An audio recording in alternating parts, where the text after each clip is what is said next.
Jesus mandou que os discípulos entrassem na barca e seguissem à sua frente para o outro lado do mar, enquanto ele despediria as multidões. Depois de despedi-las, Jesus subiu ao monte para orar a sós. A noite chegou e Jesus continuava ali sozinho. A barca, porém, já longe da terra, era agitada pelas ondas, pois o vento era contrário. Pelas 3 horas da manhã, Jesus veio até os discípulos andando sobre o mar. Quando os discípulos o avistaram andando sobre o mar, ficaram apavorados, disseram: é um fantasma, e gritaram de medo. Jesus, porém, logo lhes disse: coragem, sou eu, não tenhais medo. Então Pedro lhe disse: Senhor, se és tu, manda-me ir ao teu encontro, caminhando sobre a água. E Jesus respondeu: vem. Pedro desceu da barca e começou a andar sobre a água, em direção a Jesus. Mas quando sentiu o vento, ficou com medo e, começando a afundar, gritou: Senhor, salva-me. Jesus logo estendeu a mão, segurou Pedro e lhe disse: homem fraco na fé, por que duvidastes? Assim que subiram no barco, o vento se acalmou. Os que estavam no barco prostraram-se diante dele, dizendo: verdadeiramente tu és o Filho de Deus. Palavra da salvação. Glória a vós, Senhor. E nosso bispo Dom José Neves nos abençoa com a palavra.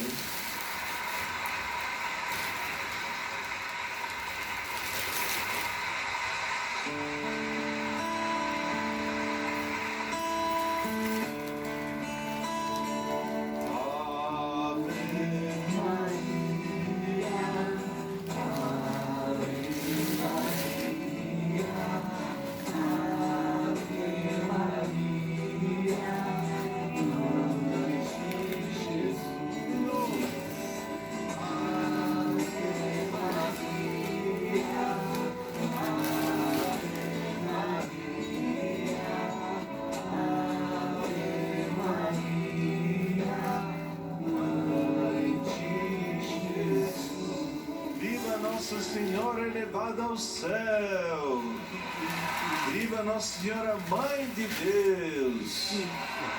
Querido Padre Marcelo, pároco e reitor desse santuário, Padre Anderson, Padre Gensione, que alegria ter vocês aqui hoje. Vocês estão felizes, sim ou não? Quem está feliz, diga ei! Que bom, então estou falando a pessoas que estão felizes, é isso? Que alegria. E hoje, no Evangelho de hoje, muito bonito, bem conhecido, digamos assim, né? Porque o Evangelho da Tempestade já conhecemos por outros caminhos e outros evangelhos. Mas, quando a gente se depara com uma leitura do Evangelho, tem sempre que tomar um cuidado particular. Porque também com Jesus aconteceu.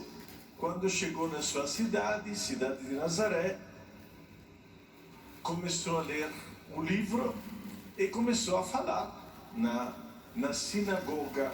E muitos diziam: ih, esse aqui é o filho do carpinteiro, esse aqui é filho de Maria, esse aqui, ele tem irmãos por aqui, ele tem primos por aqui. Isto é, o risco é aquele de dizer: este evangelho já conheço, portanto não me diz nada de novo. Mentira. Mentira. Porque a palavra de Deus sempre se renova. Quando a gente lê a palavra de Deus, olha, eu tenho 60 e poucos anos, mas cada vez que eu aproximo a palavra do evangelho, eu sei que já li, já conheço, já sei como é que acaba a história, já sei tudo. Mas se eu não me deixar levar pelo Espírito, aquela palavra não vai me dizer nada. Porque não é que a palavra não me diga nada, é porque o meu coração estava fechado. Esse que é o problema. Também quando tem uma reflexão, uma homilia, em seguida a leitura do Evangelho, tem que tomar cuidado, porque pode ser que Deus se sirva daquela palavra, daquela homilia, daquela palavra, até através dos cantos. Até os cantos podem nos dizer muita coisa. Quando o nosso coração está aberto, Aí a gente chega até a chorar cantando certas músicas, porque toca no fundo do nosso coração. É ou não é? Então, agora vamos chegar ao ponto. O evangelho de hoje é muito profundo. E de fato tem algumas coisinhas que eu fui descobrindo hoje de manhã, meditando, fazendo leitura da palavra e tudo mais.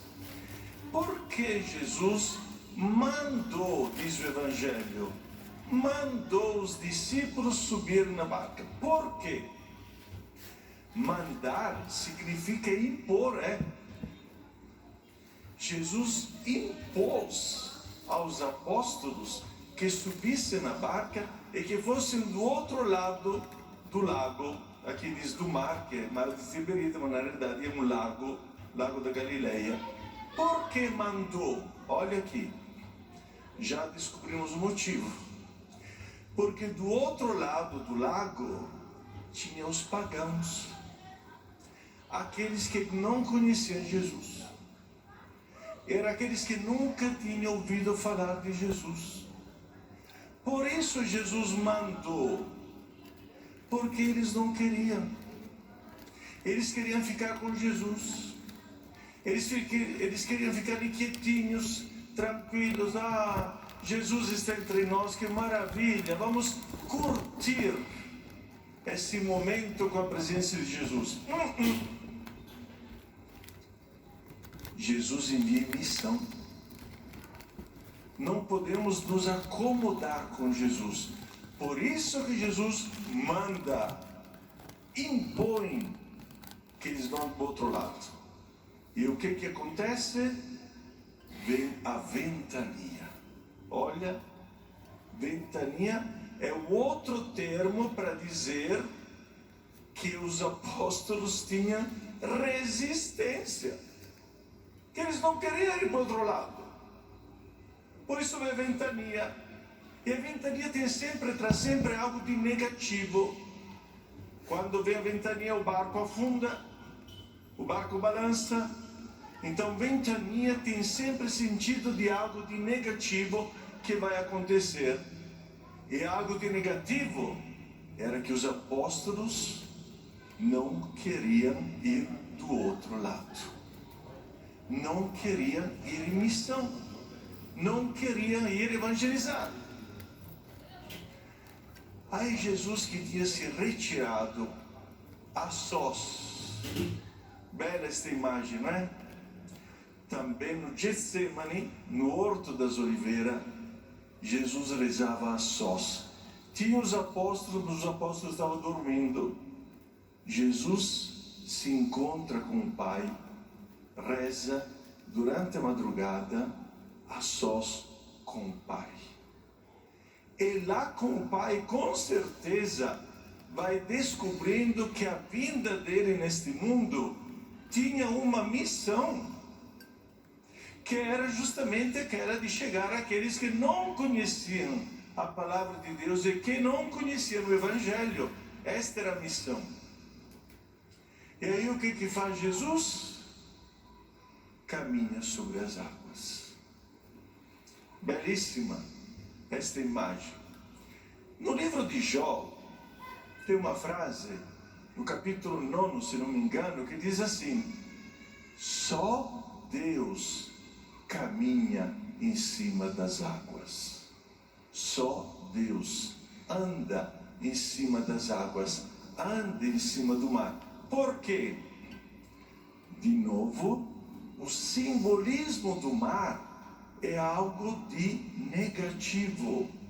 O mar, quando está agitado, pode trazer muita gente a morrer. Olha, a gente continua escutando nesses dias quantos foram afogados, quando afogaram, quando se perderam no mar.